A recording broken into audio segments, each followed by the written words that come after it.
About 20 years ago, in order to be taken seriously in weeb culture, you had to be well versed in the classics. Everyone had their own opinions on which anime constitutes a classic, but if you hadn't seen at least some of them, your opinion meant less to others in the community. I know that to the uninitiated that sounds like gatekeeping, and it was to a certain extent. But at the same time, it wasn't.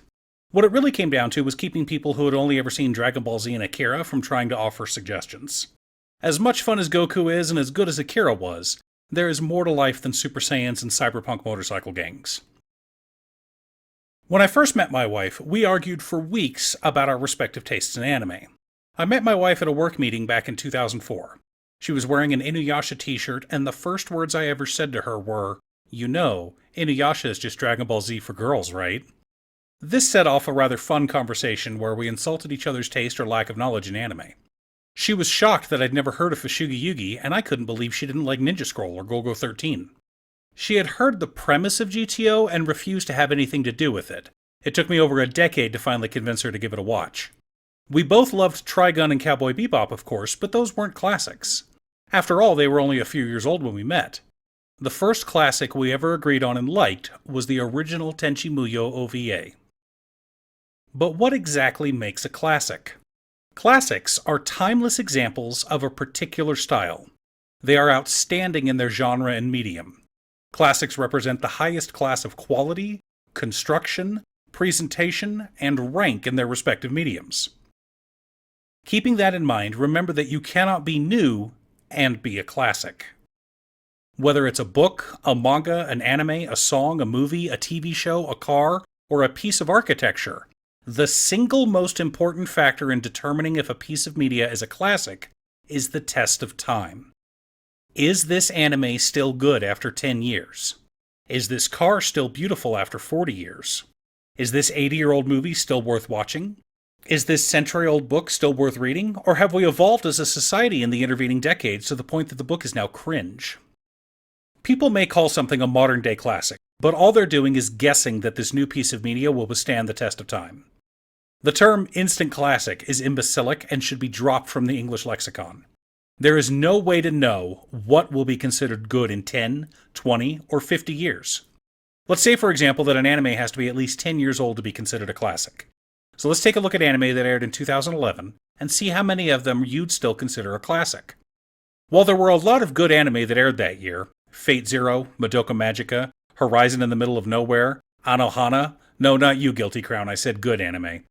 The only one from 2011 that I could consider a classic would be Steins Gate. So what makes Steins Gate a classic? The animation quality is top-notch. The music is still great to listen to. The characters are all interesting and don't just feel like a checklist of tropes. And the plot is still unique. It is also still both relevant and good to this day, which is the most important factor. It's one of the rare anime that gets better with each watching. But it's not the focus of today's video. Instead, we're going to talk about one of my all-time favorite classics, Tenchi-Muyo. Specifically, the original 6-episode OVA, which aired in 1992 and led to countless spin-offs and sequels. All told, there are 7 TV series, 12 OVAs, 3 movies, and 4 specials. But the original OVA, titled Tenchi-Muyo Ryo-Ohki, consists of 6 episodes and tells us the origin story of our titular hero, Tenchi. Tenchi is a normal high school boy whose grandfather owns a shrine. He goes to visit his grandfather, who teaches him swordsmanship and forbids him from entering the sealed cave. According to family legend, the cave contains the sealed remains of a demon who came to Earth several centuries ago. She was defeated by a legendary warrior who rode a dragon, and the sword he wielded is now the key to her sealing. Of course, Tenchi, being a curious teenager, manages to steal the keys from his grandfather and enters the forbidden tomb. He clumsily and accidentally frees the demon, but manages to take the sword with him. Or at least the handle. The blade had long ago turned to rust and fell to dust. He tries to redo the seal on the demon, hoping for the best, and keeps his mouth shut. The next day at school, the demon shows up and attacks him. It turns out the demon is not only angry at his family for imprisoning her for hundreds of years, but she's also really hot. Tenchi ends up surviving, but his school doesn't. Over the course of the 6 episodes of the OVA, several other girls are introduced, and Tenchi's harem begins in earnest. much to his peeping Tom of a father's delight. The overall plot of the original series is Tenchi finding himself in the middle of something much larger, and in the center of a harem. By the end of the OVA, he's got an idiot of a space policewoman, an extremely powerful space pirate, an immortal scientist who also happens to be the mother of the space pirate, and not one but two princesses of one of the most powerful planets in the galaxy.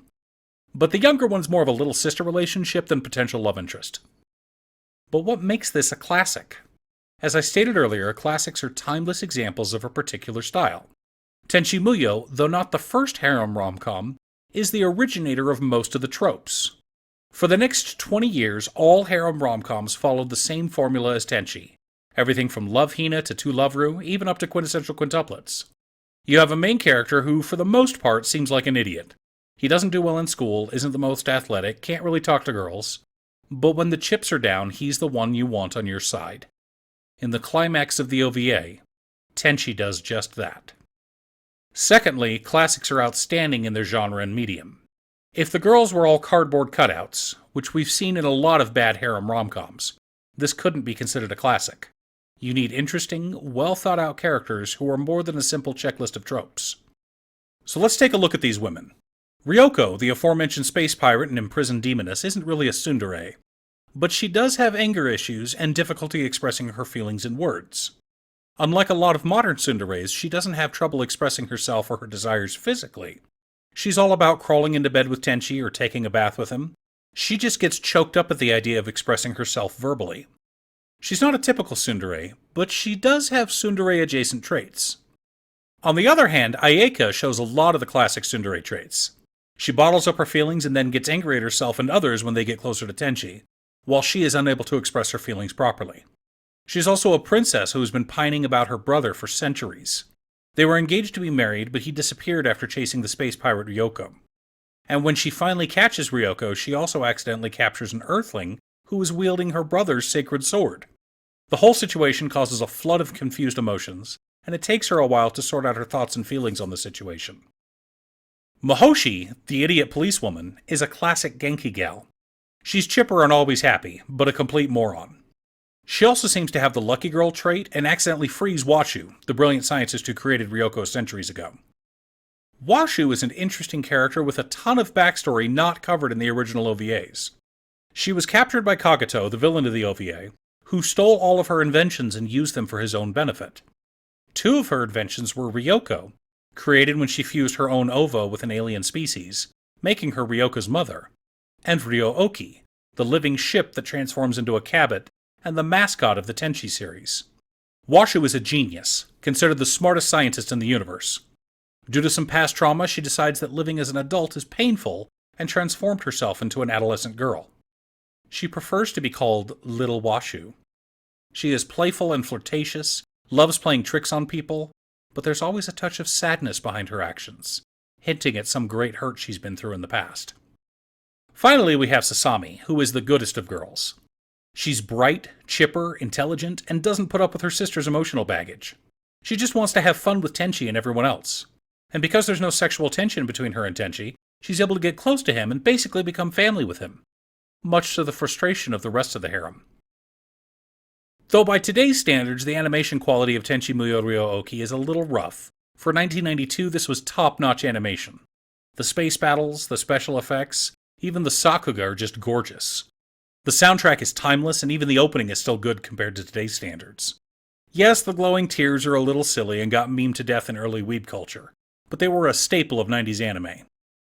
Overall, Tenchi-Muyo Ryo-Ohki is an outstanding example of a timeless classic that still holds up even by today's standards. I recommend some of you check it out when you get the chance. Once again, a huge shout out to my editor Cute Stuff. I couldn't make these videos without her. If you'd like to hire her to edit your own videos, there's a link to her Fiverr page below. Please like and subscribe for more content, and I'll see you all again next time.